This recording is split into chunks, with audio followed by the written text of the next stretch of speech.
He noticed her suitcases first. 3 of them lined up on the front porch like soldiers waiting for orders.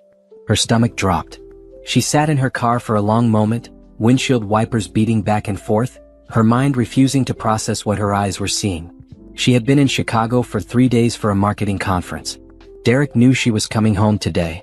They had texted that morning. He had sent her a heart emoji. She had sent one back. Naomi turned off the engine and stepped out into the rain. Her heels clicked against the wet pavement as she walked toward the house she had lived in for 5 years. The house where she had planned to raise children. The house where she had painted the kitchen yellow because Derek said it made him happy. The front door opened before she reached the porch steps. Patricia stood there, Derek's mother, wearing her usual expression of thinly veiled disapproval. But today there was something else in her face.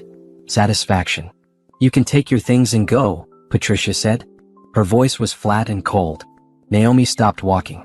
"Excuse me? You heard me." Patricia stepped onto the porch, pulling the door closed behind her. "Derek wants a divorce. We've packed your belongings. You need to leave." The words hit Naomi like a physical blow. "Where's Derek? I want to talk to him." "He doesn't want to talk to you." Patricia crossed her arms. "He's done with this marriage. We all are." Robert, Derek's father, appeared behind Patricia. 2 of Derek's brothers flanked him. They stood there like a wall, blocking her from her own home. "This is my house too," Naomi said. Her voice shook despite her efforts to steady it. "I can't just leave. I live here." Patricia laughed. It was an ugly sound. "Your house. You've been living off my son for 5 years. You're nothing but a burden. A weight around his neck. He deserves better than you. I want to talk to Derek." Naomi pulled out her phone. Her hands were shaking now, rain mixing with something that might have been tears on her face. "He's with Candace," Patricia said, and there was triumph in her voice now. "You know Candace, don't you? She went to high school with Derek. Her father owns the car dealerships on 5th Avenue. That's the kind of woman Derek should have married. Not someone like you." The words kept coming, but Naomi had stopped hearing them.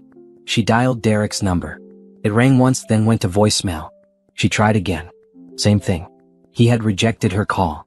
"Just take your things and go," Robert said. His voice wasn't as harsh as Patricia's, but it wasn't kind either. "Make this easy on everyone." "Easy?" Naomi heard herself say. "You want me to make this easy? You've been a burden long enough," Patricia continued. "Derek built his business from nothing and you've just been hanging on, reaping the benefits. It's time you stood on your own 2 feet. Something in Naomi went very quiet then. Very still. She looked at Patricia, really looked at her. At the expensive coat she was wearing. At the jewelry on her fingers. At the satisfied smile on her face. "I see," Naomi said softly. She walked past them, her shoulder brushing Patricia's arm. She climbed the porch steps and reached for the door handle. Robert moved to block her. "You can't go in there," he said. "I need my documents," Naomi said. "My personal papers. Unless you packed those too?" Patricia and Robert exchanged a glance. "Fine," Patricia said. 5 minutes. Robert will go with you." Naomi walked through the house she had helped decorate. The furniture she had helped choose. The photographs on the walls that showed a happy couple who didn't exist anymore. Robert followed her like a security guard escorting a criminal. She went to the home office. Her file cabinet was still there. She pulled out folders methodically. Bank statements. Investment documents. Partnership agreements. Property papers. She put them all in her briefcase. "Time's up," Robert said. Naomi looked around the office one more time. There was a photo of her and Derek on the desk from their wedding day. She was smiling so wide in that picture. She looked so happy. So naive. She left the photo where it was. Outside, Patricia was loading Naomi's suitcases into her car, showing her out like unwanted trash. The rain was coming down harder now. Naomi's clothes were soaked through. She stood by her car and looked at the house one more time. "I gave 5 years to this family," she said quietly. "And Derek gave you a comfortable life," Patricia shot back. "Now he's moving on. You should too." Naomi got in her car. She started the engine. She looked at Patricia one last time through the rain-streaked window. Patricia was already walking back to the house, pulling out her phone, probably calling someone to share her victory. Naomi drove away slowly. Her hands gripped the steering wheel so tight her knuckles turned pale. She didn't cry. Something inside her was too shocked for tears. Too hurt for anger yet. She drove to the Marriott downtown and checked into a room. The desk clerk asked if she was okay. She realized she must look terrible. Soaking wet, mascara probably running, carrying a briefcase and nothing else. "I'm fine," she lied. In the hotel room, Naomi sat on the bed and stared at the wall. Her phone buzzed. A text from Derek's number. "Please don't make this difficult. I'll have my lawyer contact you. We can make this quick and simple." That was it. After 5 years of marriage. After everything they had built together. A text message telling her not to make things difficult. Naomi opened her briefcase and pulled out the documents she had grabbed. She started reading through them one by one. Bank statements showing deposits she had made. Investment agreements she had signed. Partnership papers with her name on them. And slowly, very slowly, something began to burn in her chest. It wasn't sadness anymore. It wasn't shock. It was anger. Pure, cold, clarifying anger. Patricia had called her a burden. Said she had been living off Derek. Said she had just been hanging on, reaping benefits. Naomi pulled out her laptop and opened her banking app. She looked at the numbers on the screen. Numbers Patricia clearly didn't know about. Numbers Derek had apparently forgotten. She picked up her phone and made a call. "Hello, this is Naomi Bennett. I need to schedule an appointment with a lawyer. Tomorrow morning if possible." "Yes, it's urgent. It's regarding a business partnership and a divorce." She hung up and looked at the documents spread across the hotel bed. Partnership agreements for Anderson Family Enterprises. Property deeds with her name on them. Investment records showing exactly how much money she had put into Derek's failing business. Patricia thought she was a burden. Derek thought he could just throw her away and move on with Candace. They had no idea what was coming. Naomi didn't sleep that night. She sat in the hotel room with her laptop and her documents, and she began to remember things. Details she had pushed aside. Conversations she had ignored. She remembered the night Derek had proposed. They had been dating for 8 months. He was charming and attentive and made her feel special. She said yes without hesitation. She remembered their first year of marriage. Derek's business was struggling. Anderson Family Enterprises, a small construction company his grandfather had started, was on the verge of bankruptcy. Derek would come home stressed, worried, talking about laying off workers. And she remembered the conversation that changed everything. "I have some money saved," she had told him one night. "From when my grandmother passed. It's just sitting in an account. Maybe it could help." Derek had been so grateful. So loving. He had held her and called her his angel. His savior. She had given him $300,000. Her entire inheritance from the grandmother who raised her. The grandmother who worked 2 jobs to put Naomi through college. The money that was supposed to be Naomi's safety net. Derek had put it into the business. He had promised her a partnership. Equal share, equal say. He had the papers drawn up. She had signed them, trusting him completely. Within a year, Anderson Family Enterprises was profitable again. Within 2 years, it had expanded. Derek hired more workers. They took on bigger projects. Patricia started wearing designer clothes and taking trips to Europe. And Naomi? She kept working at her marketing job. She came home and cooked dinner. She managed the household finances. She supported Derek's dreams while her own sat quietly on the shelf. Now, sitting in the hotel room, she pulled up her email and started searching. There were hundreds of messages related to the business. Contracts she had helped negotiate. Clients she had brought in through her professional network. Marketing strategies she had developed for free. Her phone buzzed. A text from her best friend, Shanice. "Girl, where are you? Derek's mom just posted on Facebook about him and some woman named Candace. What's going on?" Naomi opened Facebook. She rarely used it, but Derek and his family were active. She scrolled through Patricia's profile and felt sick. There were photos. Derek and Candace at a restaurant. Derek and Candace at Patricia's birthday party last month. Derek and Candace at a family barbecue.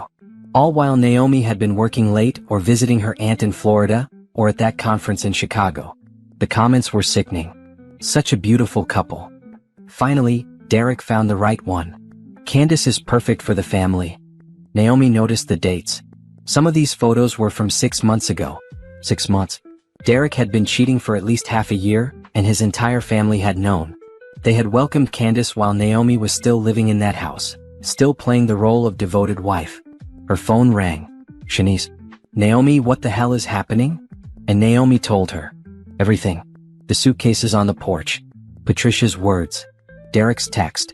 The realization that she had been erased from her own life. "That's insane," Shanice said. Her voice was shaking with anger. "You can't let them do this. You need to fight back." "I am," Naomi said quietly. But not the way they expect. She hung up and continued her research. She looked up Candace's social media. The woman was beautiful in a conventional way. Long blonde hair, perfect makeup, always posed just right. Her father owned 3 car dealerships. Her family had money. Old money from the look of it. Patricia would love that. Patricia had never thought Naomi was good enough. Too ambitious. Too independent. Too much of everything Patricia didn't want for her son. Naomi opened a new document on her laptop and started making a list. Every contribution she had made to the marriage. Every dollar she had invested. Every sacrifice she had made. The inheritance, $300,000 invested in Anderson Family Enterprises. The house down payment, $75,000 from her savings. The car Derek drove, $30,000 she had paid when his credit was too poor to get a loan. Her grandmother's wedding ring, melted down and remade into the ring Derek had given Patricia for her anniversary. Client contracts, at least $200,000 in business she had brought to Anderson Family Enterprises through her professional connections. The numbers added up, and up, and up. By morning, Naomi had a figure. Conservatively, she had contributed over $500,000 to Derek's life, to his business, to his family's comfort. And Patricia had called her a burden. At 9 a.m., Naomi walked into the law office of Martinez and Associates. Jennifer Martinez was a lawyer Shanice had recommended. Sharp, ruthless, and known for winning difficult divorce cases. "Tell me everything," Jennifer said, pouring them both coffee. Naomi laid out the documents, the partnership agreements, the property deeds, the bank statements, the investment records. She told Jennifer about the suitcases on the porch, about Patricia's words, about Candace. Jennifer's expression grew more intense as she reviewed the papers. "Do you know what you have here? Proof that I invested in the business? More than that." Jennifer spread the papers across her desk. "You have proof that you own 40% of Anderson Family Enterprises. Not as Derek's wife. As a legal business partner. That's a separate entity from the marriage." Naomi's heart started beating faster. "What does that mean?" "It means that in the divorce you're entitled to half of the marital assets. The house, the cars, the shared accounts. But separately you're also entitled to your full partnership share of the business. They're 2 different claims." "Can they afford that?" Jennifer smiled. It wasn't a friendly smile. "That's their problem, not yours. You invested when they were bankrupt. You saved that business. The fact that they thought they could just kick you out without consequences shows a stunning level of stupidity." "I want everything I put in," Naomi said. "Plus interest. We can do better than that." Jennifer leaned back in her chair. "Partnership agreements include clauses about profit sharing. You're entitled to 40% of the company's profits for the past 5 years. When's the last time you saw a financial statement?" Naomi realized she had never seen one. Derek always said the business stuff was too boring for her to worry about. She had trusted him to be fair. "I haven't," she admitted. "Then we start with discovery. We get every financial record for the past 5 years. We find out exactly how much that business made and exactly how much they owe you." Jennifer picked up her phone. "I'm going to start the paperwork today. This is going to get ugly, Naomi. Are you ready for that?" Naomi thought about the suitcases in the rain. About Patricia's satisfied smile. About Derek and Candace smiling in those Facebook photos while she worked late, completely unaware. "I'm ready," she said. Jennifer made some calls while Naomi sat in the office. She heard phrases like forensic accountant, and immediate injunction, and partnership dissolution. Legal words that meant Derek's comfortable life was about to get very uncomfortable. When Jennifer hung up, she looked at Naomi seriously. "They're going to call you. They're going to beg. Derek will probably show up crying about how much he loves you. His family will offer you money to go away quietly. You need to be strong. Don't talk to any of them without me present." "I won't," Naomi promised. "Good." Jennifer stood up and shook her hand. "Welcome to the best decision you've ever made. Let's destroy them." Naomi left the office feeling lighter than she had in years. The shock was wearing off. The grief was still there, but underneath it was something new. Something powerful. For 5 years she had made herself smaller. Quieter. She had supported and sacrificed and given everything. She had believed that was what love looked like. But it wasn't love. It was convenient for Derek. It was useful for his family. Real love didn't kick you out in the rain. Real love didn't call you a burden while spending the money you provided. Naomi walked to her car and sat behind the wheel. She looked at herself in the rearview mirror. Her eyes were red from lack of sleep, but they were clear, focused. Patricia had wanted her gone. Derek had wanted her erased. They were about to learn that Naomi Bennett didn't erase easily. And she didn't go quietly. She started the car and drove to her office. She had work to do, a life to rebuild, and a family to bankrupt. The next 2 weeks passed in a blur of legal paperwork and cold determination. Naomi moved like a machine, efficient and emotionless. She took 2 days off work to organize everything Jennifer needed, then threw herself back into her job with renewed focus. Her coworkers noticed the change. Naomi had always been good at her job, but now she was excellent. She stayed late, volunteered for difficult projects, and brought in 2 new clients in 1 week. Her boss, a sharp woman named Angela, called her into the office. "Are you okay?" Angela asked, concern in her eyes. "You're working like someone who's running from something." "I'm working like someone who's building something," Naomi corrected. "And I'm fine. Better than fine, actually." It was true. Despite the pain, despite the anger, Naomi felt more alive than she had in years. She wasn't tiptoeing around Derek's moods anymore. She wasn't rushing home to cook dinner for people who didn't appreciate her. She wasn't making herself small. She was taking up space, and it felt good. Jennifer called her every few days with updates. The discovery process had begun. Derek's lawyer had been shocked by the partnership claim. They had tried to argue that it was just a formality, that Naomi had never actually functioned as a partner. Jennifer had laughed. Then she sent them copies of 27 emails where Naomi had negotiated contracts, developed marketing strategies, and brought in clients. She sent them testimony from 3 business owners who confirmed they had hired Anderson Family Enterprises specifically because of Naomi's recommendation. Derek's lawyer stopped arguing after that. The forensic accountant Jennifer hired was a middle-aged man named Thomas who looked like somebody's friendly uncle. But his reports were savage. He tore through Anderson Family Enterprises books like a detective solving a murder. "They've been paying themselves significant bonuses," he told Naomi and Jennifer during a meeting. "Derek's salary is reasonable, but look here. Every quarter there's a management bonus paid to him and his father. $50,000 each. That's $400,000 a year going to them personally." While Naomi received nothing? Jennifer asked. Nothing. Not a single dividend payment to her as a partner. Not even a distribution at year-end. Thomas adjusted his glasses. "They've been treating her investment as if it was a gift rather than a partnership stake. That's illegal, by the way." Naomi felt cold rage spreading through her chest. Derek had been taking home extra money every 3 months. Money that was partially hers. While she worked overtime at her own job to help cover their personal expenses. "How much do they owe me?" she asked. Thomas slid a paper across the table. "Based on a 40% partnership stake and the profit-sharing clause in your agreement, I calculate you're owed approximately $280,000 in back distributions. That's not counting your initial investment or interest on that investment." Jennifer smiled. "So with the initial investment, interest, and back distributions, we're looking at around $600,000. Plus half the marital assets," Thomas added. "The house, the cars, the joint accounts. Can they pay that?" Naomi asked. "That's the interesting question," Thomas said. He pulled out another document. "Anderson Family Enterprises has assets, but most are tied up in equipment and ongoing projects. Their liquid capital is around $300,000. If they have to pay you immediately, they'll need to liquidate. Sell equipment. Possibly sell the business itself."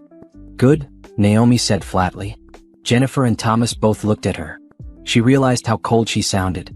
How different from the woman who had cried in this office 2 weeks ago. "I'm sorry," she said. "I don't mean to sound heartless."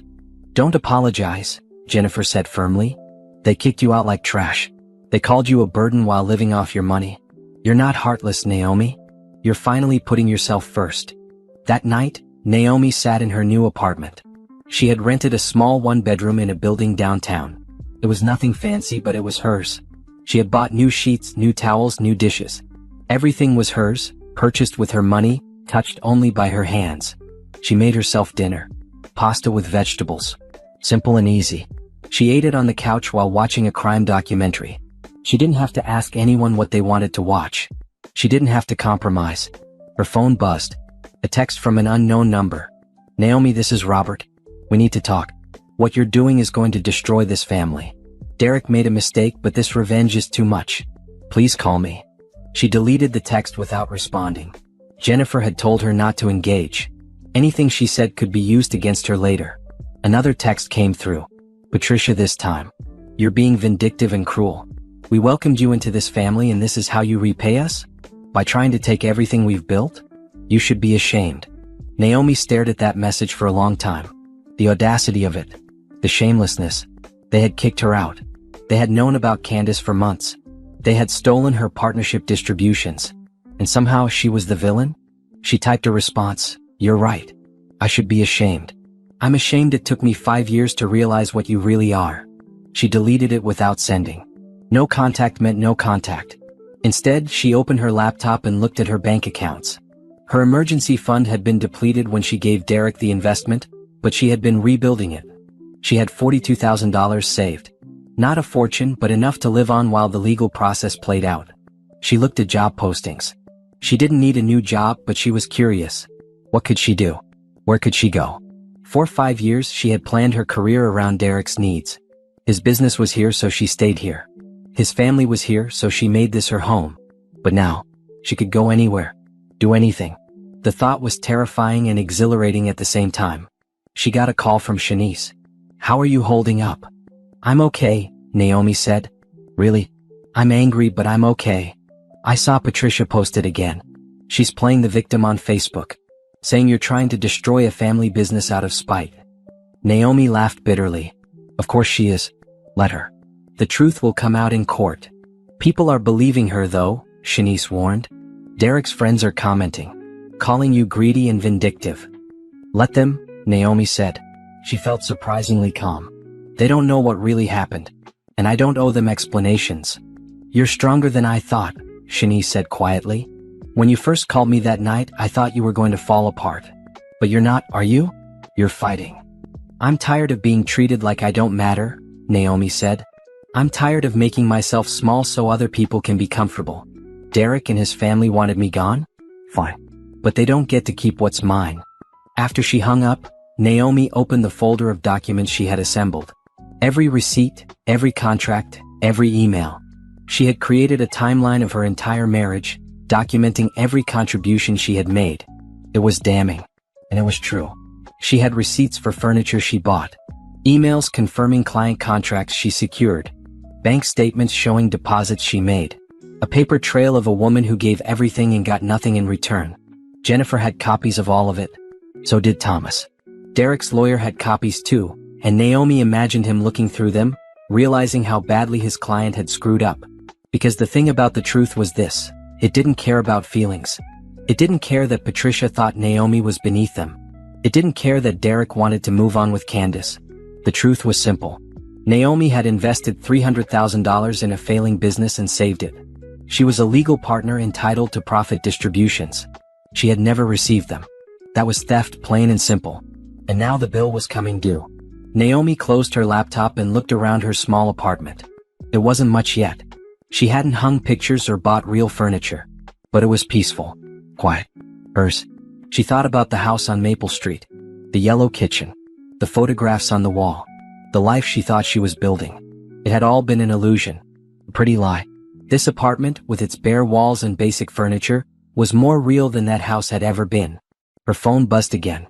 Derek, this time. We need to talk. Please. I know I hurt you, but this legal action is too much. Can we meet? Just the two of us. We can figure this out like adults.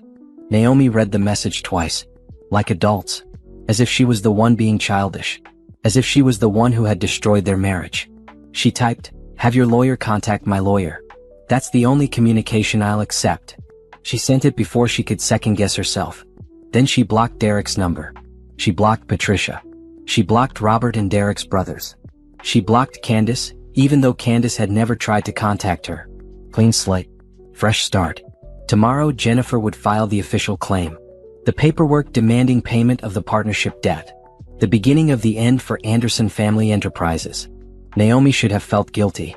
Part of her expected to. These were people she had called family for 5 years. Derek's nieces and nephews would be affected.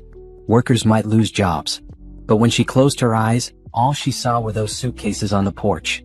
All she heard was Patricia calling her a burden. They had made their choice.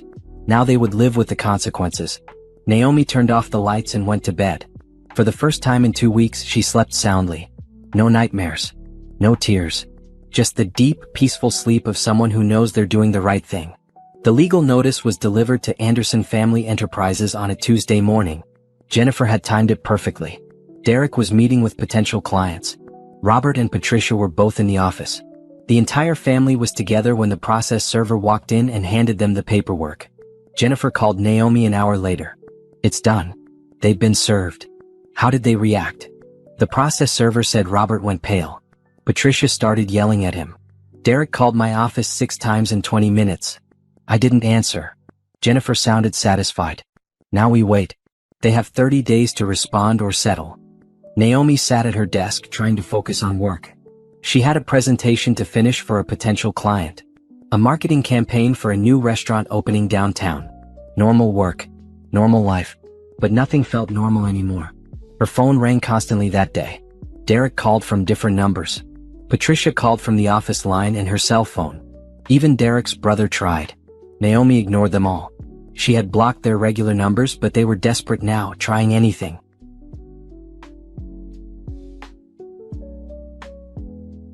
One voicemail from Derek stood out.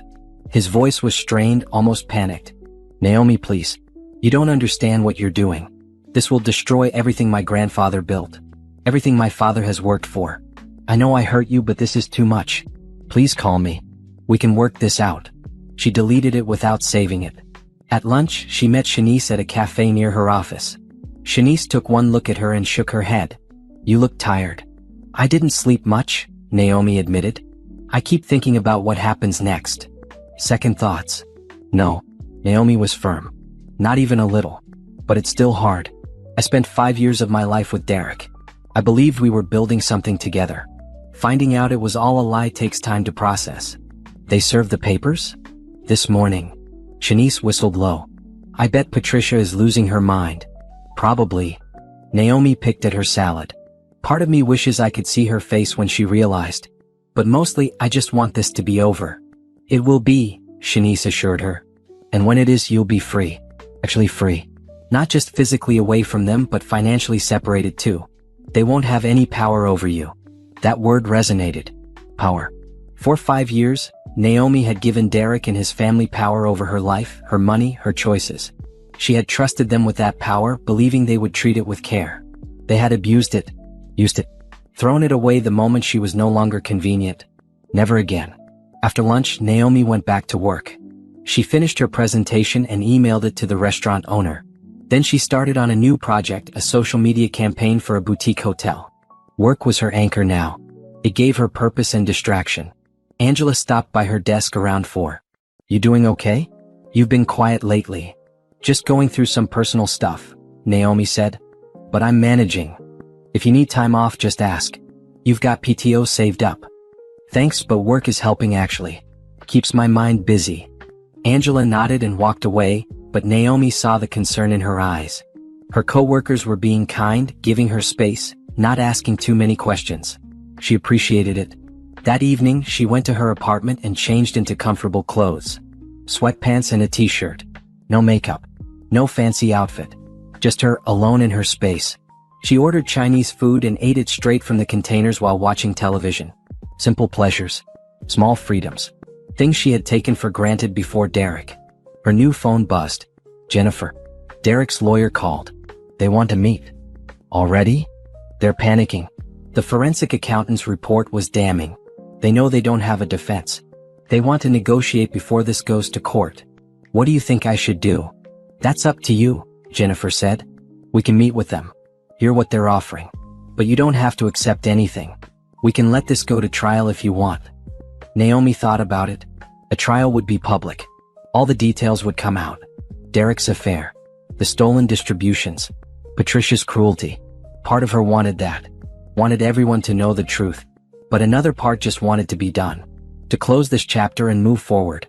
Set up the meeting, she decided. But I'm not compromising. They pay everything they owe or we go to trial. That's my girl, Jennifer said approvingly. I'll call them back. The meeting was scheduled for Friday afternoon. 3 days away. Naomi tried not to think about it, but it was impossible. She would be in the same room as Derek for the first time since that terrible day with the suitcases. She didn't know how she would react. She would cry. She would yell. She would feel anything at all. On Thursday night, she couldn't sleep. She lay in bed staring at the ceiling, thinking about everything that had happened. Everything that was about to happen. Her phone lit up with a text. An unknown number. Naomi, this is Candace. I know you don't want to hear from me, but I need to tell you something. Derek lied to me. He told me you two were already separated. He said you were fine with the divorce, that it was mutual. I didn't know he kicked you out. I didn't know about the business stuff. I'm sorry. I broke up with him. Naomi read the message 3 times. Part of her felt vindicated. Candace had left Derek. He had lost both women. But mostly she felt nothing. Candace's apology didn't change anything. She had still been with a married man. She had still been welcomed into Derek's family while Naomi was erased. She didn't respond.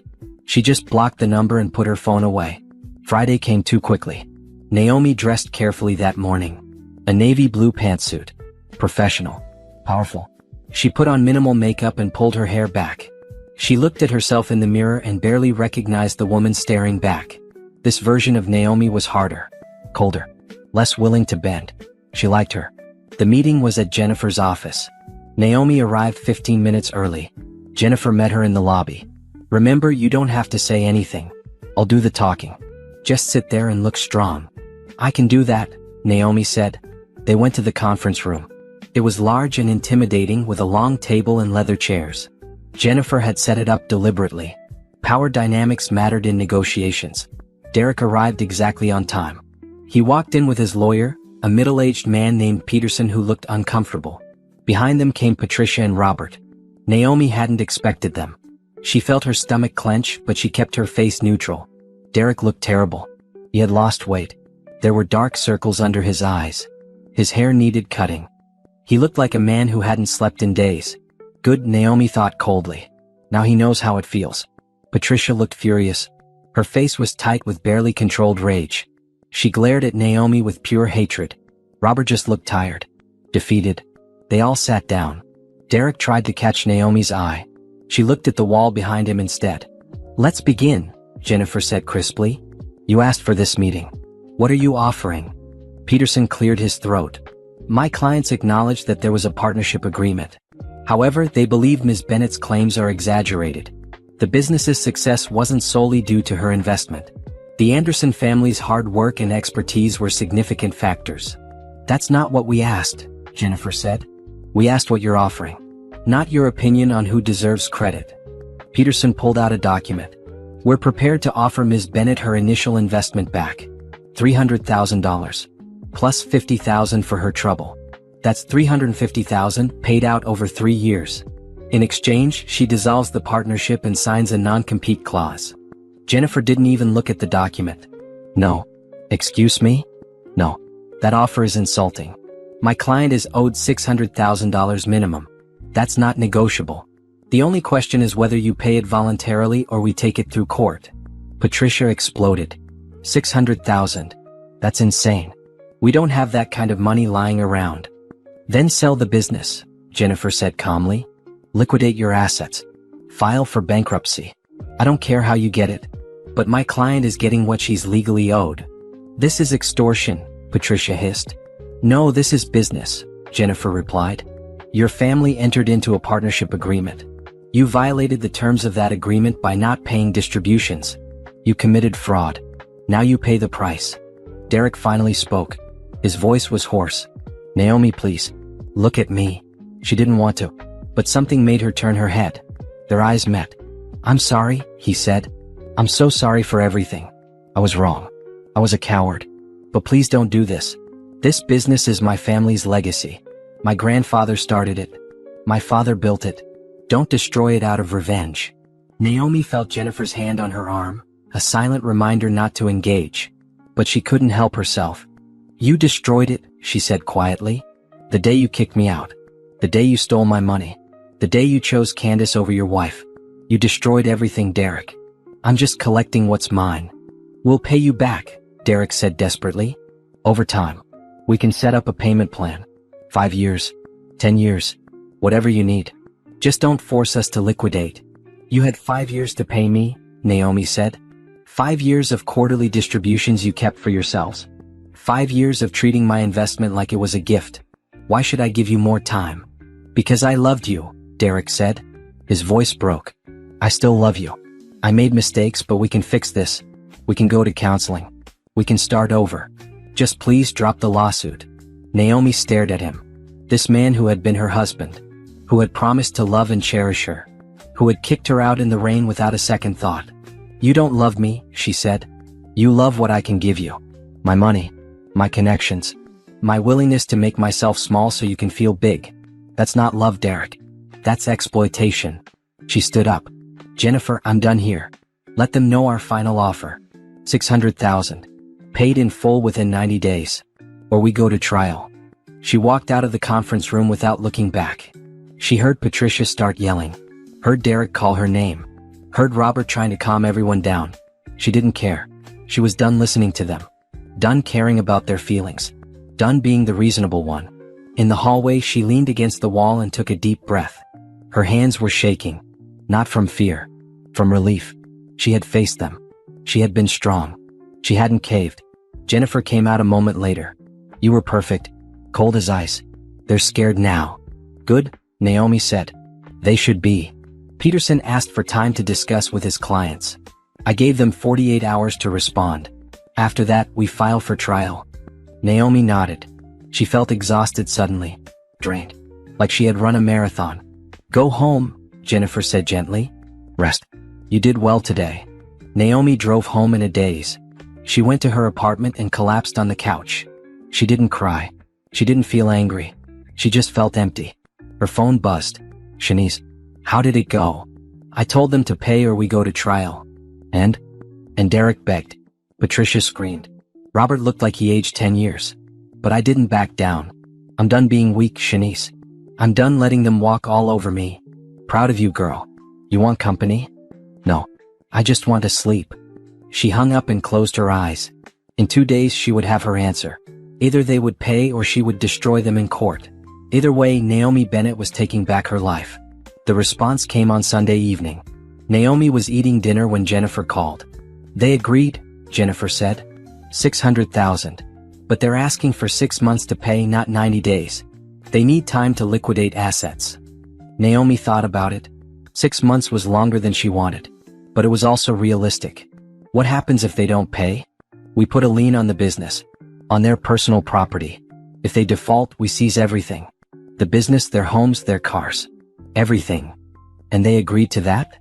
They don't have a choice. Peterson knows they'd lose in court. This way, they at least have a chance to pay without a public trial. Okay, Naomi decided. 6 months. But I want monthly payments. $100,000 a month. If they miss even one payment, we seize immediately. I'll draw up the agreement. They'll sign it this week. After Jennifer hung up, Naomi sat in silence. She had won. In 6 months she would have her money back. Plus interest. Plus damages. Everything Derek and his family had stolen from her. But victory felt hollow. She had spent 5 years loving Derek. Building a life with him. And it had all been worth exactly $600,000 in the end. That's what their marriage amounted to.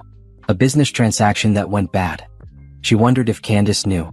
If she understood that Derek had been willing to throw away his wife for a woman whose only real value was her family's money and social standing. Probably not. Women like Candace probably thought it was romantic. That Derek had chosen her out of love, not calculation. The first payment was due on March 1st. Naomi marked it on her calendar. $100,000. The first installment of her freedom. She went to work the next day determined to move forward. She had been treading water for weeks, just surviving. Now it was time to actually live again. Angela called her into the office. I've been impressed with your work lately. The restaurant campaign you designed brought in 3 new clients who wanted similar services. I'm giving you a raise. 15%. And I want you to lead the creative team on a new project. Naomi blinked. I wasn't expecting that. You've earned it. Whatever you're going through in your personal life, you're channeling it into excellent work. Keep it up. A 15% raise. More responsibility. More money. Naomi felt a spark of pride. This was hers. Not because of Derek. Not because of his family. Because she was good at her job. She threw herself into the new project. It was a campaign for a chain of fitness centers opening across the state. Big budget. High visibility. The kind of project that could make her career. She worked 12-hour days. She brainstormed with her team. She created mood boards and slogans and marketing strategies. She forgot about Derek and Patricia and the lawsuit. She forgot about everything except the work in front of her. And slowly she started to feel like herself again. Not the woman who had been married to Derek. The woman she had been before him. Ambitious, creative, unstoppable. 3 weeks later, Jennifer called with news. The first payment is due tomorrow. Peterson confirmed they'll make it on time. Good. But there's something else. Anderson Family Enterprises is struggling. 2 major contracts fell through. Clients are leaving. Workers are quitting. The business is failing fast. Naomi felt a twinge of something. Not guilt exactly, but awareness. Why are contracts falling through? Word got out about the lawsuit. About Derek's affair. About how they treated you. Construction is a small world, Naomi. People talk. And apparently, a lot of contractors don't want to work with a family that steals from their business partners. Karma, Naomi thought. She should have felt satisfaction. But mostly she felt tired. That's not my problem, she said out loud. No, it's not, Jennifer agreed. But be prepared. They might not be able to make all 6 payments. We might end up seizing the business anyway. Then we seize it. The first payment came through on March 1st. $100,000 deposited into Naomi's account. She stared at the number on her screen. It felt surreal. This was her money. Money she had earned by being brave enough to leave. Brave enough to fight back. She paid off her credit card. Paid 3 months of rent in advance. Put $50,000 into a high-yield savings account. The rest she kept liquid just in case. For the first time in months, she felt financially secure. April's payment came on time too. Another $100,000. Naomi breathed a little easier. Maybe they would actually pay it all. Maybe she wouldn't have to destroy them completely. But in May things changed. The payment was late. 5 days late. Then a week. Then 10 days. Jennifer sent a formal notice. Pay immediately or face seizure. Peterson called back the next day. My clients need more time. They're selling equipment. Trying to find buyers. But the market is slow. They signed an agreement, Jennifer said coldly. Monthly payments or we seize. Those were the terms. If you seize now, you'll get nothing. They're underwater. Bankruptcy is coming either way. At least give them time to sell assets. You'll get more money that way. Jennifer looked at Naomi. Your call. Naomi thought about it. She could seize now and force bankruptcy. Or she could wait and potentially get more money. It was a business decision. Nothing personal. Except it was personal. It would always be personal. 2 weeks, she said finally. They have 2 weeks to make the May payment plus June's payment. $200,000. If they miss it, we seize everything. Peterson agreed. He sounded relieved. The 2 weeks crawled by. Naomi checked her bank account obsessively. No payment came. On day 13, Patricia called from an unknown number. Naomi almost didn't answer, but something made her pick up. You're destroying us, Patricia said without preamble. Is that what you wanted? To ruin a family? To put people out of work? I wanted what I was owed, Naomi said calmly. That's all. You stole from me for 5 years. Now you're paying it back. We gave you a good life. Derek took care of you. With my money, Naomi shot back. My inheritance. My investment. My connections. Everything you're losing now? You built it on my foundation. And you treated me like trash. So yes, Patricia. I'm taking it back. All of it. You're heartless. No. I'm done being walked on. There's a difference. She hung up. Her hands were shaking, but she felt strong. Powerful. She had stood up to Patricia. Finally said everything she had held inside for years. Felt amazing. The 2 weeks passed. No payment came. Jennifer filed the seizure papers. A judge signed off immediately. The legal system moved quickly when money was involved. Anderson Family Enterprises was frozen. All bank accounts, all equipment, all assets. Everything was locked down pending liquidation. Derek called Naomi from yet another unknown number. She answered out of morbid curiosity. You won, he said. His voice was hollow. Are you happy now? The business my grandfather built is gone. My parents are losing their house. Workers are unemployed. You destroyed everything. I didn't destroy anything, Naomi said. I invested in a failing business and saved it. I was a partner who never got paid. I was a wife who was kicked out in the rain. Everything that's happening to you now? You brought it on yourself. I made a mistake, Derek said. I had an affair. I hurt you. But this punishment doesn't fit the crime. You're taking everything. You took everything from me first, Naomi said.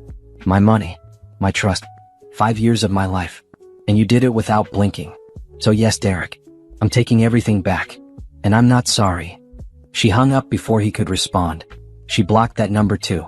Later that week, Jennifer called with final numbers. The liquidation is complete.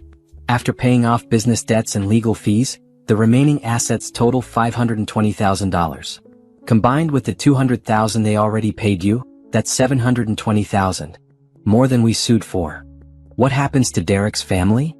They're filing for personal bankruptcy. The house is going into foreclosure. Robert's retirement account is gone.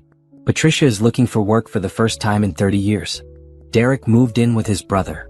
Naomi absorbed this information. She waited to feel guilty. Waited for regret. But all she felt was a strange sense of justice. They had treated her like she was worthless. Like her contributions didn't matter. Like she was disposable. Now they understood. Actions had consequences. Cruelty had costs.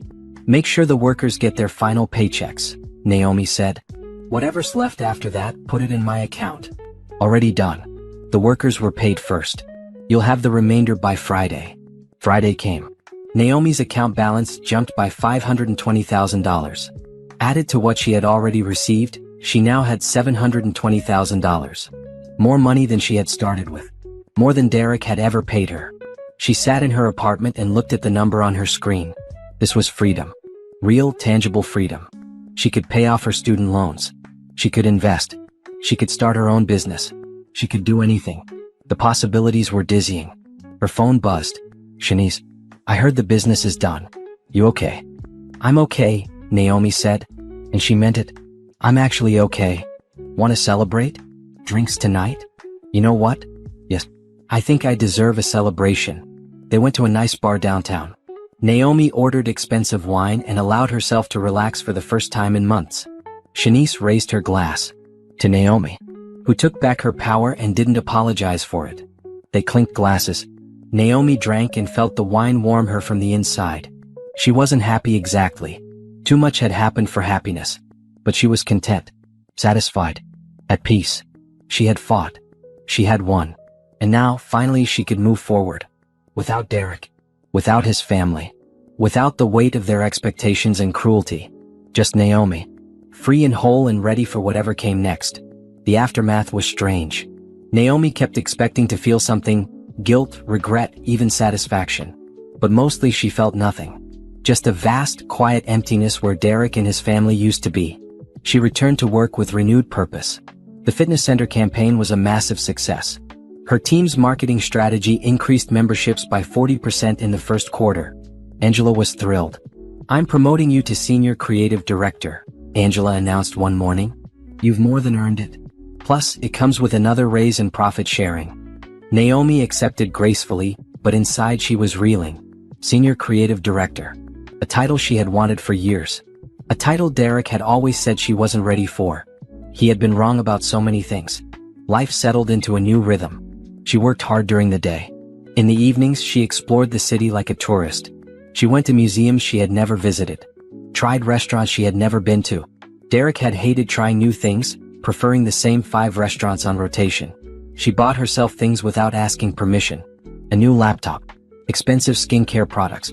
A piece of art from a local gallery that cost $800. Every purchase was a small act of rebellion. She was rebuilding herself, piece by piece. 6 weeks after the liquidation, Shanice called her on a Saturday morning. You need to see something. Check Facebook. Naomi hadn't looked at social media in months. She had deleted the apps from her phone. But curiosity got the better of her. She opened Facebook on her laptop. Patricia had posted a long rant. It was titled, When Vindictive Exes Destroy Families. Naomi read it with a strange detachment.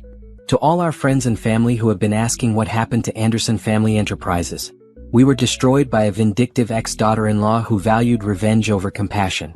After my son made a mistake in his marriage, his ex-wife sued us for an outrageous amount of money, forcing us to liquidate a business my father built from nothing. She showed no mercy, no willingness to compromise. Good, hardworking people lost their jobs because of her greed. We lost everything we worked for because she couldn't forgive. I hope she's happy with her blood money. I hope it was worth destroying a family legacy. The comments were a mix of support and criticism. Some people called Naomi terrible names. Others pointed out that if there was a lawsuit, there must have been a legal reason for it. One comment made Naomi smile. If your son and your family didn't do anything wrong, why did she win in court? Maybe tell the whole story, Patricia. Shanice called. Are you okay? That post is awful. I'm fine, Naomi said. And she was. Let her play victim. People who know the truth know what really happened. People who don't know won't believe anything I say anyway. You're not going to respond? Why would I? I don't owe Patricia or anyone else an explanation. The court documents tell the whole story.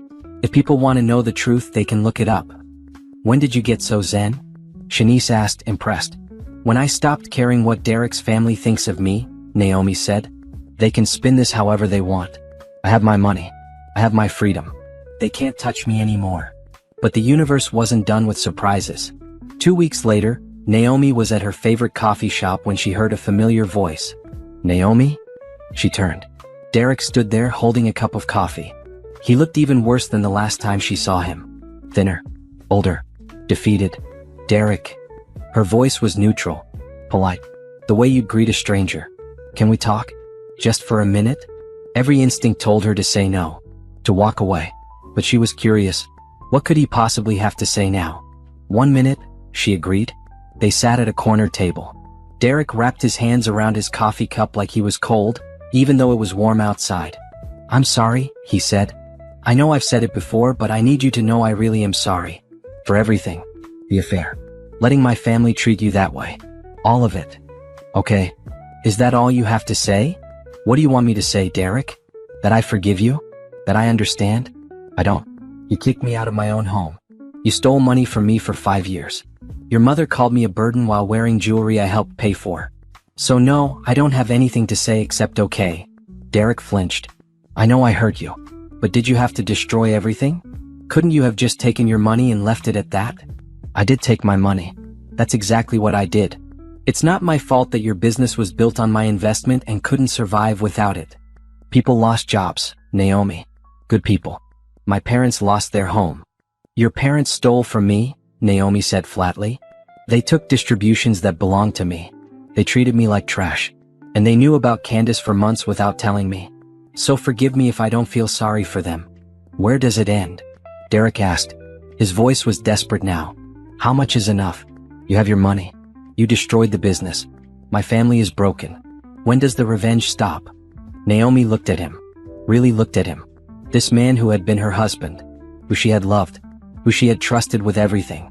This isn't revenge, she said quietly. This is consequences. You made choices. Bad choices. You chose to have an affair. You chose to let your family kick me out. You chose to steal money that belonged to me. Every single thing that happened to you after that was because of your choices, not mine. I loved you, Derek said. Tears were in his eyes now. I still love you. I made mistakes, but I loved you. No, you didn't, Naomi said. She felt calm. Certain. You loved what I could give you. My money. My support. My willingness to make your life easier. But you didn't love me. Because if you had, you never would have let them treat me the way they did. She stood up. I hope you figure out your life, Derek. I really do. But I won't be part of it. Not now. Not ever. We're done. She walked out of the coffee shop without looking back. Her hands were steady. Her heart was calm. She had faced him one last time and she hadn't fallen apart. She was stronger than she thought. That night, she treated herself to dinner at an expensive steakhouse. She sat alone at a table, ordered a perfectly cooked ribeye and a glass of wine, and enjoyed every bite. She didn't need company. She didn't need validation. She was enough all by herself. Her phone buzzed. A text from Angela. Just heard from the fitness center. They want to sign for another year of campaigns. Your work has been exceptional. Well done. Naomi smiled. This was her life now. Success she earned. Money she controlled. Choices she made without asking permission. Derek had given her one thing she realized. By betraying her, by showing her exactly what he was, he had forced her to become who she was always meant to be. Strong. Independent. Unbreakable. She raised her wine glass in a silent toast to herself. To survival. To justice. To new beginnings. The waiter came by. Dessert menu? Yes, Naomi said. I'll have the chocolate souffle. Because she could. Because she wanted to. Because she didn't have to ask anyone's permission anymore. She was free. Spring turned into summer. Naomi's life began to take on a shape she barely recognized, but in the best way possible. With her settlement money safely invested in a diverse portfolio, she started to dream bigger. She had always worked for other people, building their brands, making their visions come to life. What if she built something for herself? The idea came to her on a random Tuesday morning. She was working on a pitch for a beauty company when it hit her. She was good at this. Really good. She had a track record of successful campaigns. She had industry connections. She had $700,000 in the bank. Why wasn't she running her own agency? That night, she couldn't sleep. She got up and opened her laptop, starting a business plan at 2 in the morning. She researched startup costs for marketing agencies. She looked at office spaces. She calculated how many clients she would need to break even. By dawn, she had a rough outline. It was ambitious, maybe crazy, but it felt right in a way nothing had felt right in years. She scheduled a meeting with a business consultant the following week. A woman named Gabrielle who specialized in helping entrepreneurs launch companies. You have the experience, Gabrielle told her, reviewing Naomi's portfolio. You have the capital. You have a solid business plan. The question is, are you ready to bet on yourself? I am, Naomi said without hesitation. Then let's do this. The next 3 months were a whirlwind. Naomi gave her notice at Angela's firm. Angela was disappointed but supportive. You're going to be amazing, Angela said. And when you need freelancers, call me. I'd love to send work your way. Naomi found a small office space downtown. Just 2 rooms and a reception area, but it was hers. She hired a graphic designer named Jordan, a recent college graduate with incredible talent and enthusiasm. She hired a social media specialist named Tasha who understood digital marketing better than anyone Naomi had ever met. They called the company Bennett Creative Solutions. Naomi's name, her vision, her dream. She reached out to former clients, people she had worked with at her previous job. Several of them agreed to move their contracts to her new agency. Within 2 months, Bennett Creative Solutions had 5 steady clients and 2 major projects in the pipeline. Naomi worked 16-hour days, but it didn't feel like work. It felt like building something that mattered. Something that was hers. She also started dating again. Nothing serious, just casual coffee dates and dinners. She met a lawyer named Troy who was funny and kind. They went out 3 times before mutually agreeing they were better as friends. She met a teacher named Anthony who loved jazz and took her to a concert that changed her whole perspective on music. None of them were serious relationships. Naomi wasn't ready for serious. But they reminded her that she was desirable, interesting, worth someone's time. After years of Derek making her feel like she wasn't enough, it was healing to be reminded that she was. She took a solo trip to Paris. The trip Derek had always said was a waste of money. She spent a week exploring museums, eating croissants, practicing her terrible French. She took 1,000 photos, bought herself expensive perfume, and felt more alive than she had in years. On her last night in Paris, she sat at a cafe watching people walk by and realized something profound. She was happy. Actually, genuinely happy. Not content. Not surviving. Happy. She thought about Derek occasionally. Wondered how he was doing. But it was a distant curiosity, not a painful longing. He was part of her past now. A chapter that had closed. When she returned home, Bennett Creative Solutions landed its biggest client yet. A regional grocery chain that wanted to rebrand. It was a 6-figure contract. The kind of project that would put her agency on the map. Jordan and Tasha were ecstatic. They worked late nights developing concepts, testing strategies, creating presentations. Naomi led the team with confidence she didn't know she possessed. The grocery chain executives loved their pitch. They signed immediately. You're really good at this, Tasha told her after the meeting. Like scary good. Why weren't you running your own company before? I didn't think I could, Naomi admitted. Or maybe I didn't think I deserved to. Well, you do. And we're lucky to work for you. That meant more to Naomi than Tasha probably realized. She moved into a bigger apartment. A 2-bedroom loft with huge windows that let in so much light, it felt like living in sunshine. She decorated it exactly how she wanted. Bold colors. Modern furniture. Art that made her feel something. No compromises. No asking if someone else liked it. Just her taste, her style, her home. She reconnected with old friends she had lost touch with during her marriage. She joined a book club. She started taking a painting class on Tuesday evenings. She built a life that was full and rich and entirely her own. One Saturday, she was at a farmer's market when she saw Candace. The woman looked polished as always, but there was something brittle in her expression. She was alone, browsing vegetables with the focus of someone trying not to think about something else. Naomi almost walked away, but something made her stop. "Candace." The woman turned and her face went pale. "Naomi, I didn't know you'd be here. I live downtown now. I come here every week." Awkward silence. Candace shifted her shopping bag from one hand to the other. "I meant what I said in my text," Candace finally said. "I didn't know he was still married." "Not really. He told me you two were separated."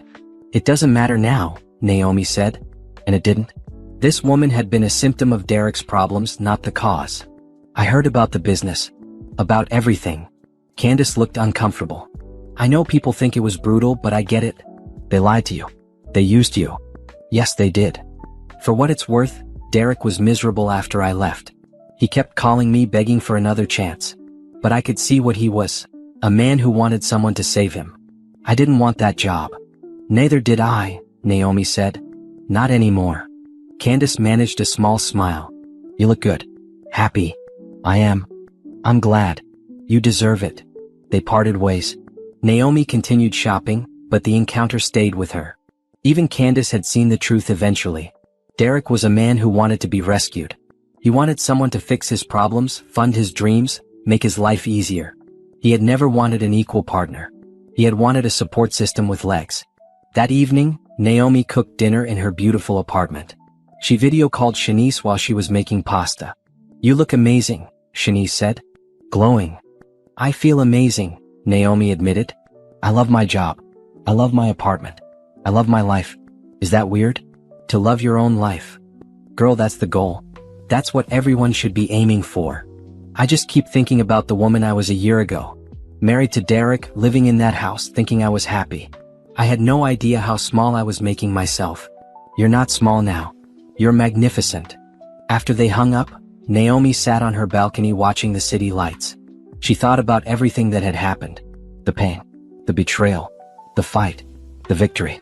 All of it had led her here. To this moment, this life, this version of herself. She wouldn't change it. Not even if she could. Because this Naomi, strong, independent, thriving, was worth every painful step of the journey. Her phone buzzed. An email from a potential client. A tech startup looking for a full marketing strategy. Another opportunity. Another chance to build something great. Naomi smiled and started typing her response. The divorce was finalized on a Thursday in October. Naomi signed the papers in Jennifer's office with a steady hand. Derek signed remotely through his lawyer. They didn't see each other. Didn't speak. After 5 years of marriage, it ended with signatures on legal documents. Clinical. Impersonal. Exactly how it should be. "Congratulations," Jennifer said, sliding a final copy across the desk. "You're officially divorced. The house sale went through last week. Your half of the proceeds, $82,000, will be deposited into your account by Monday." "What about Derek's half?" "Goes to pay down his debts. He's still in bankruptcy proceedings.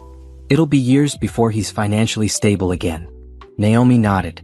She felt no satisfaction in that. No joy. Just a quiet acknowledgement of reality. "There's one more thing," Jennifer said. She pulled out another document. "Derek signed over all rights to any future claims against you. He can't sue you later. Can't come back for more money. Can't contest anything.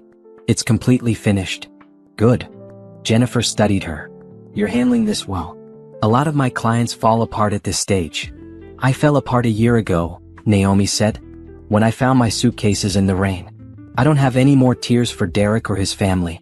I'm just ready to move on." She left the office feeling lighter. She had carried the weight of that marriage for so long. Now it was gone.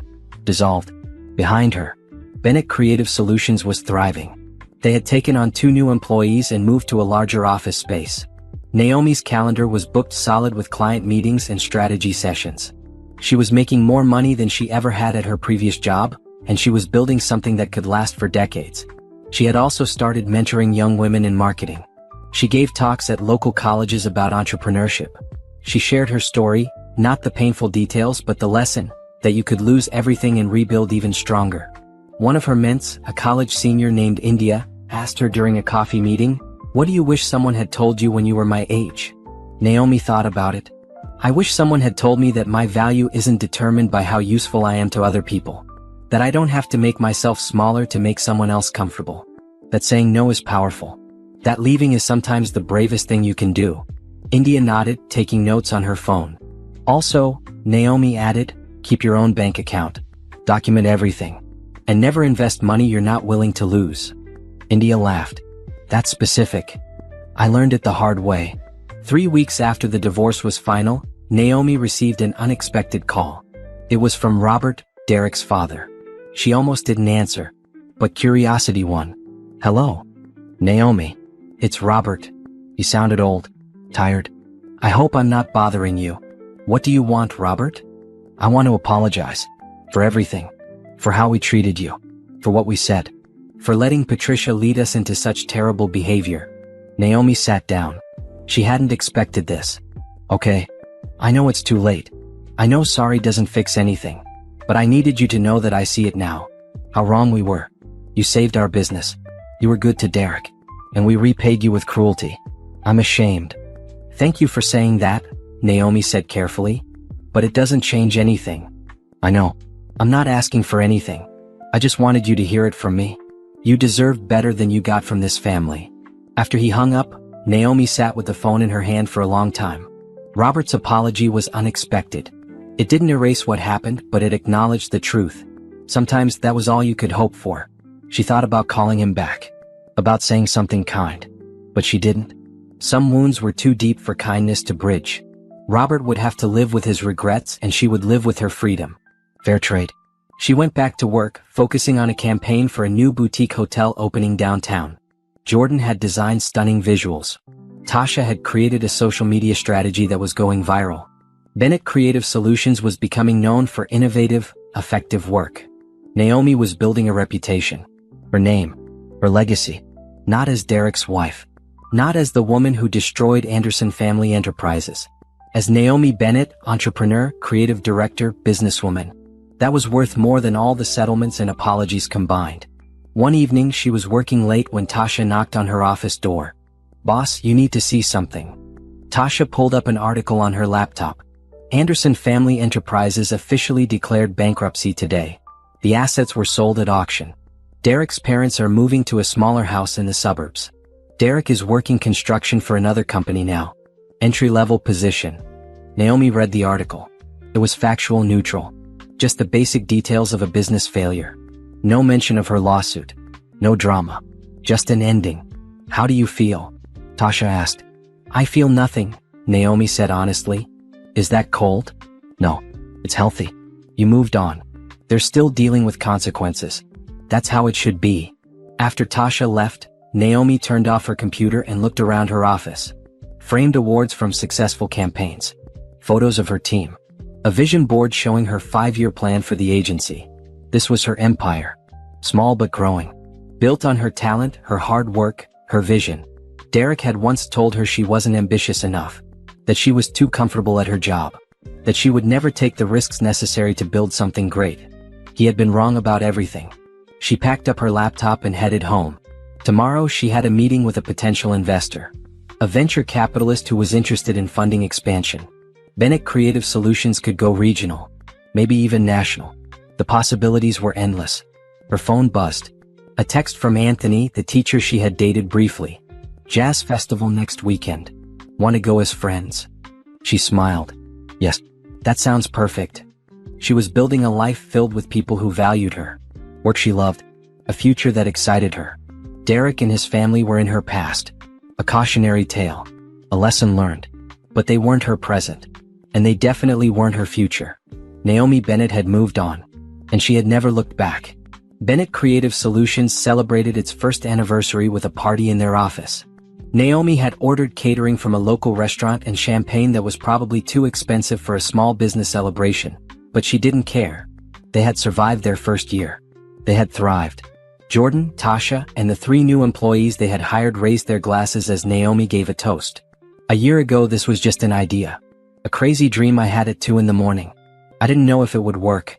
I didn't know if anyone would take a chance on a new agency. But you all believed in this vision. You all worked incredibly hard. And because of that, we're not just surviving, we're growing. So thank you. For everything. They clinked glasses and drank. The champagne was crisp and perfect. Naomi felt a swell of pride. This was hers. She had built this. The next morning, she met with the venture capitalist, a woman named Simone who ran a fund focused on minority-owned businesses. "I've been watching your growth," Simone said, scrolling through her tablet. "You've increased revenue by 300% in your first year. You've retained every client. You've won 2 industry awards. That's impressive. Thank you. I want to invest $500,000 for a 15% stake. We'll help you expand into 3 more cities. Set up satellite offices. Hire regional teams. In 5 years, Bennett Creative Solutions could be a multi-million-dollar agency." Naomi's heart raced. $500,000. Expansion. Growth. Everything she had been dreaming about. "I'd like to think about it," she said carefully. "I want to review the terms with my lawyer." "Smart," Simone said approvingly. "Take a week. But don't take too long. Opportunities like this don't wait forever." Naomi left the meeting in a daze. She called Jennifer immediately. "Someone wants to invest in my company. $500,000. That's fantastic. Send me the terms. I'll review them." Naomi also called Shanice, who screamed so loud Naomi had to pull the phone away from her ear. "You're about to be rich. Like actually rich." "I'm already comfortable," Naomi corrected. "This would just be expansion money. Girl, you went from being kicked out in the rain to building an empire in less than 2 years. That's amazing." Naomi thought about that. Shanice was right. 2 years ago, she had been standing on a porch in the rain, watching everything she thought was her life get taken away. Now she was negotiating investment deals and planning regional expansion. The contrast was staggering. Jennifer called back that evening. "The terms are good. Fair equity stake, no weird clauses, and Simone's fund has a great reputation. I think you should do it." Naomi signed the agreement the following week. $500,000 flowed into Bennett Creative Solutions' business account. They began planning the expansion immediately. Atlanta first, then Charlotte, then Houston. 3 new markets, 3 new offices, dozens of new employees. Naomi traveled constantly, setting up operations, interviewing candidates, meeting with potential clients. It was exhausting and exhilarating. She was building something bigger than she had ever imagined. In Atlanta, she hired a creative director named Monique who had 15 years of experience at major agencies. In Charlotte, she found a social media expert named Carlos who had viral campaigns under his belt. In Houston, she recruited a team of designers fresh out of top art schools, hungry and talented. Bennett Creative Solutions was becoming a name, a brand, a force. Naomi also invested her personal settlement money wisely. She bought a condo. Not a rental. She bought it outright with cash. 3 bedrooms, 2 bathrooms, a view of the river. It was hers. No mortgage. No Derek's name on the deed. Just her name. She furnished it slowly, carefully, choosing pieces she loved. She hung art on the walls. She bought plants and actually kept them alive. She made it a home. She also started taking better care of herself. She hired a personal trainer. Started eating healthier. Not because anyone was judging her, but because she wanted to feel strong. She joined a yoga studio. Took weekend hiking trips. Learned to paddleboard. She was inhabiting her life fully. No longer just surviving. Thriving. One Sunday afternoon, she was at a bookstore when she ran into Patricia. Derek's mother looked smaller somehow. Older. She was wearing jeans and a plain sweater. No designer labels. No expensive jewelry. Patricia saw her and froze. For a moment, neither of them moved. Then Patricia turned and walked the other way. Naomi felt a strange mix of emotions. Relief that they didn't have to interact. Sadness at how it had all ended. But mostly she felt nothing. Patricia was part of her past. A person who had hurt her. But that hurt had shaped her into someone stronger. She bought her books and went home, putting Patricia out of her mind. That night, she video called her Aunt Ruth, her father's sister who had helped raise her after her parents died. "Look at you," Ruth said, beaming. "You look happy, baby. Really happy." "I am, Auntie. I really am. Your grandmother would be so proud. You took the money she left you, and even though someone tried to steal it, you fought back. You built something beautiful. That's what she would have wanted." Naomi felt tears prick her eyes. "I wish she could see this. She can, baby. She can." After they hung up, Naomi thought about her grandmother. The woman who had worked 2 jobs to give Naomi opportunities. Who had saved every penny so Naomi could go to college. Who had left her that inheritance as a safety net. Derek had tried to take that from her. His family had tried to steal what her grandmother had sacrificed for. But Naomi had fought back. She had honored her grandmother's sacrifice by refusing to let anyone diminish her.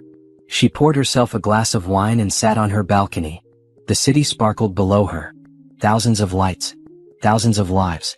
She was one small person in this vast city, but she had carved out a space that was entirely hers. Her phone buzzed. An email from a reporter at a business magazine. They wanted to feature Bennett Creative Solutions in an article about successful minority-owned businesses. Naomi smiled. Recognition. Validation. Proof that she had built something that mattered. She wrote back immediately, agreeing to the interview. As she sat there watching the city lights, Naomi realized something profound. She didn't think about Derek anymore. Days would go by without him crossing her mind. When she did remember him, it was distant. Like a story that happened to someone else. She had moved on completely. Not just physically or financially. Emotionally. She was free of him in every way that mattered. That realization was more valuable than any settlement or business success. It was the ultimate victory. Not destroying him. Not taking his money. But becoming so fully herself that he was irrelevant. She raised her wine glass to the city lights. To freedom. To new beginnings. To the life she had built from ashes. "Here's to me," she whispered. "I did it." And she had. Against all odds, despite all the pain, she had built an empire. Not just a business, an entire life. Strong and beautiful and entirely her own. The business conference was held at a luxury hotel downtown. Bennett Creative Solutions had been invited to speak on a panel about innovative marketing strategies. Naomi had been nervous about public speaking, but Monique had encouraged her. "You're the face of this company. People need to hear your story. How you built this from nothing." So Naomi had agreed. She wore a sharp black pantsuit and her favorite heels. Her hair was styled in natural curls. She looked polished, professional, successful. The panel went well. She spoke confidently about their growth strategy, their approach to client relationships, their commitment to diverse hiring. When the moderator asked about challenges she had faced, she kept it professional. "Starting a business is always risky. But I learned that betting on yourself is the best investment you can make. Even when other people don't believe in you, you have to believe in yourself." The audience applauded. Afterward, several people approached her with business cards, wanting to schedule consultations. She was networking with a potential client when she saw him. Derek. He was across the conference hall, standing near the coffee station. He looked better than the last time she had seen him. Still not great, but better. His suit was off the rack, not the designer labels he used to wear. His hair was starting to thin. He looked tired but not defeated. Their eyes met across the room. She saw him freeze. Saw the recognition dawn on his face. She could have walked away. Could have ignored him. But something made her stay put. She wasn't going to run from him. Those days were over. Derek approached slowly, like someone approaching a wild animal. "Naomi." "Hi." "Derek." Her voice was neutral. Polite. The voice she used with strangers. "You look amazing. I saw you on that panel. You were incredible." "Thank you." Awkward silence. Derek shifted his weight from foot to foot. "I didn't know you started your own company." "I did. About 18 months ago." "That's great. Really great." He seemed to be gathering courage for something. "Listen, I know you don't want to talk to me. I know I have no right to ask anything of you. But I'm glad I ran into you. I've wanted to say something for a long time." Naomi waited. Not encouraging him but not walking away either. "I was wrong," Derek said. His voice was quiet. "About everything. About the affair. About how I treated you. About letting my family treat you the way they did. I was a coward and an idiot, and I threw away the best thing that ever happened to me. Okay. I know it's too late. I know you've moved on. I can see that. You're thriving. You're successful. You're exactly who you were supposed to become. But I need you to know that I see it now. How incredible you are. How much I took you for granted." Naomi studied him. She saw sincerity in his eyes. But she also saw desperation. The look of a man who had lost everything and was finally understanding what he had lost. "I appreciate you saying that," she said carefully. "But it doesn't change anything." "I know. I'm not asking for anything. I just wanted you to hear it." "Derek, can I ask you something?" "Of course." "When you kicked me out that day, did you ever think about what would happen to me? Did you care where I would go? If I would be okay?" Derek looked down. "I thought you'd be fine. You always landed on your feet. And honestly, I was too focused on Candace and what I wanted to even think about it.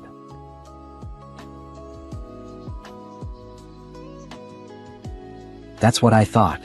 Naomi nodded. You didn't see me as a person. You saw me as a convenience. Someone who made your life easier. And when I wasn't convenient anymore, you threw me away. Yes, Derek admitted. That's exactly what I did. I'm not telling you this to hurt you, Naomi continued. I'm telling you because I need you to understand something. What happened to you after that, losing the business, losing your family's money, losing everything, that wasn't revenge. That was you experiencing the consequences of your choices. You stole from me. You betrayed me. You treated me like I was worthless. All I did was take back what was mine. I know. Do you? Because your mother posted on Facebook that I was vindictive. Your father called me heartless.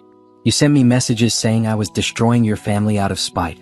None of you ever acknowledged that you destroyed yourselves. Derek was quiet for a long moment. You're right. We blamed you because it was easier than admitting we were wrong. It's easier to make you the villain than to face what we did. I'm not the villain, Derek. And I'm not the hero either. I'm just a woman who refused to let people steal from her. That's all this ever was. For what it's worth, Derek said, I'm proud of you. For everything you've built. For being strong enough to leave. For becoming this version of yourself. Thank you, Naomi said. But I need you to understand something else. I didn't become this person because you left me. I became this person despite you. For 5 years, I made myself smaller so you could feel bigger. I gave up my dreams so yours could thrive. I sacrificed constantly. And you took it all for granted.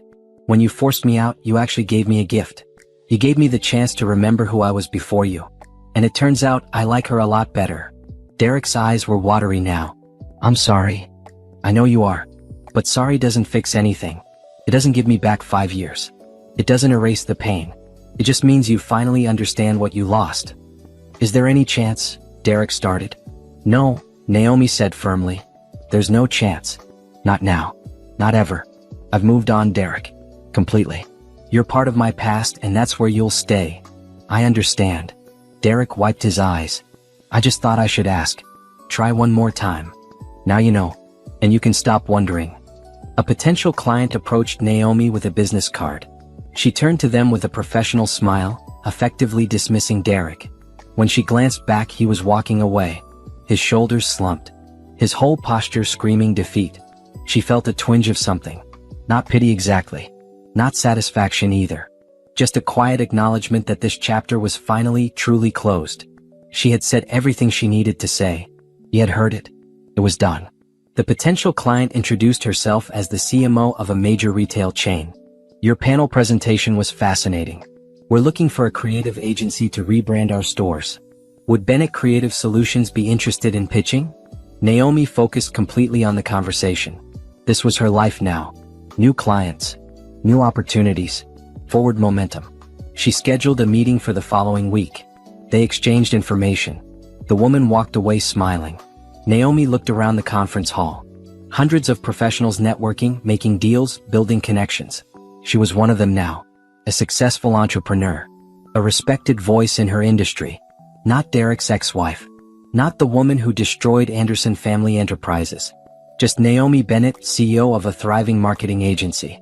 She spent the rest of the conference networking, collecting business cards, scheduling follow-up meetings.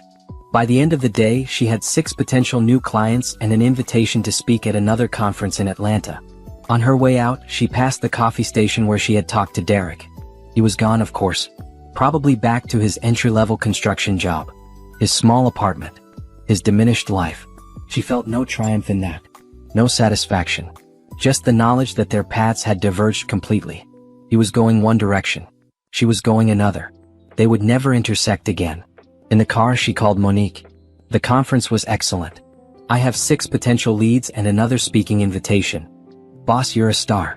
I told you public speaking would pay off. You were right. And Monique, thank you. For believing in this company.